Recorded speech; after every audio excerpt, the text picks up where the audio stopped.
हूँ कि जो आजमगढ़ की टीम जो इस चीज़ पे जांच कर रही थी, अनुराग जी जो जांच कर रहे थे वही करे, क्योंकि वो ईमानदार हैं। और मैंने इसी बिना पे मैंने केस भी यहाँ वो किया था, क्योंकि मुझे कहीं ना कहीं डर तो ये था कि वो बाहुबली हैं, वो कुछ भी कर सकते हैं, और उन्होंने अपना बाहुबली दिखाया। जब 2 लोग गिरफ्तार हुए तो आपको प्रशासन पर भरोसा हुआ, फिर छूटे? माँ बाप वो लड़े श्रेया के लिए, हम लोग भी साथ हैं उनके जी। दोस्तों नमस्कार, इस समय हम आजमगढ़ जिले में मौजूद है। जैसा कि आप सभी लोग जानते हैं कि श्रेया तिवारी नाम की बच्ची थी जो कि 11वीं क्लास की छात्रा थी, और उसकी जो है स्कूल में जान चली जाती है, जहां पर लोग स्कूल में इसलिए बच्चों को भेजते हैं कि बच्चों की जो है बच्चों का भविष्य तैयार होगा, बच्चा हमारा पढ़ लिख कर डीएम एसडीएम कुछ भी बनेगा, अधिकारी बनेगा। और जहां से लोग बच्चे को इस तरीके से अच्छा समझते हैं जहाँ पर विकास की जड़ मजबूत होती है, और वहीं पर एक बच्ची का जो है विनाश हो जाता है, तो कहीं न कहीं से हमारे समाज के लिए तमाम शर्मनाक बातें हैं। और जैसा आप लोग सभी लोग जानते हैं कि बच्चियों को जो है सताना हमारे देश की एक परंपरा है। ये आज की नई बात नहीं है, सदियों से कभी इन्हें सती प्रथा में जलाया गया, आज उसी का रूप बदल करके थोड़ा सा रूप चेंज हुआ है। सती प्रथा में इनको ज़बरदस्ती भी जला दिया जाता था, और कुछ तो खुद से भी जान दे देती थी अपनी श्रद्धा और प्रेम के नाते, लेकिन आज इन्हें दहेज प्रथा में जलाया जाता है 3000 बच्चियों को। और बच्चियों को पैदा होते ही कहीं कहीं लोग बोझ भी समझते हैं। बच्चे होते हैं, बेटे होते हैं तो लोग सोहर गवाते हैं, और बेटियां पैदा होती हैं तो लोग शोक मनाते हैं।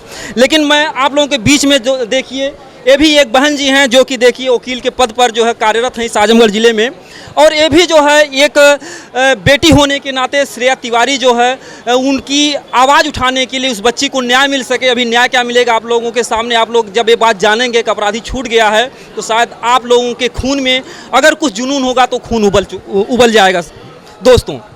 तो देखिए, मैं इनसे जानना चाहूँगा, मैं इनका नाम तो नहीं पूछूंगा, लेकिन ज़रूर जो है जानना चाहूँगा कि श्रेया तिवारी के बारे में क्या कहना चाहेंगी।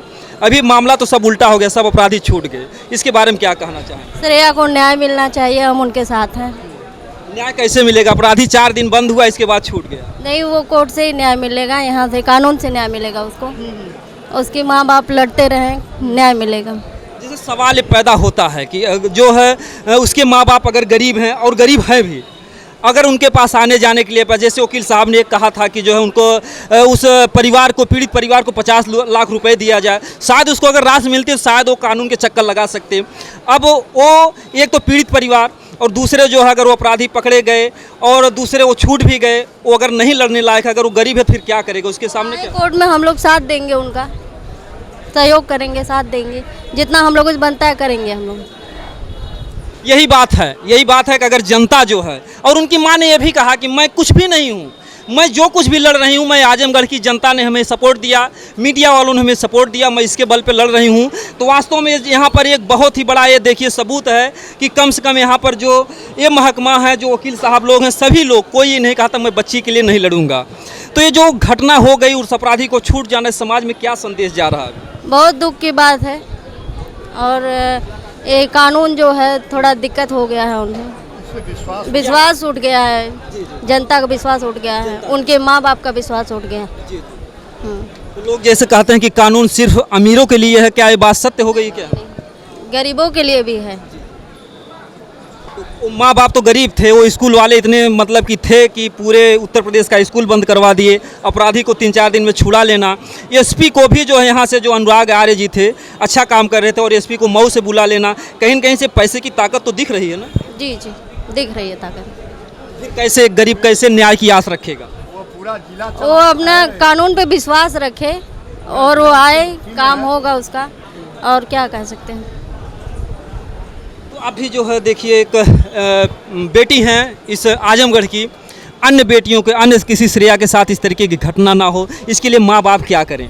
माँ बाप वो लड़े श्रेया के लिए, हम लोग भी साथ हैं उनके जी। और जो आपने स्कूल की घटना को देखा, उनके माँ बाप को जो है जो स्कूल में डेथ हो जाती है, और इल्ज़ाम माँ बाप पर लगाते हैं कि आपकी बेटी तो पहले से डिस्टर्ब थी, इसके बारे में आप क्या कहना चाहेंगे समाज को? प्रताड़ित की गई, इसके लिए वो जान दे दी अपनी, प्रताड़ित की गई, अंदर से उसको बहुत ठेस पहुंचा है, तब वो मरी है। जैसे लोगों का कहना है कि वो माँ बाप से बताती, लेकिन उसको तो अवसर भी नहीं दिया गया माँ बाप से। जी जी जी, यही बात है, अवसर नहीं मिला उसको। और ये मतलब कि स्कूल का एक कहाँ तक सिस्टम, अगर बच्चे कोई गलती कर जाए उन्हें क्लास में घुमाना? नहीं, ये गलत बात है, ये गलत बात है। एक पर्दा है, उसके माँ बाप को बुलाइए और उससे बात करिए, ना कि सारे बच्चों को दिखाए। अरे वो जो ये गलत बात है। जिले में यही है कि एसपी बहुत बहुत धन्यवाद आपको जो है। देखिए इन्होंने बहुत भी सबसे बड़ी चीज़ है, कुछ हो या ना हो लेकिन कम से कम मैं इनको बहुत बहुत धन्यवाद देना चाहूँगा।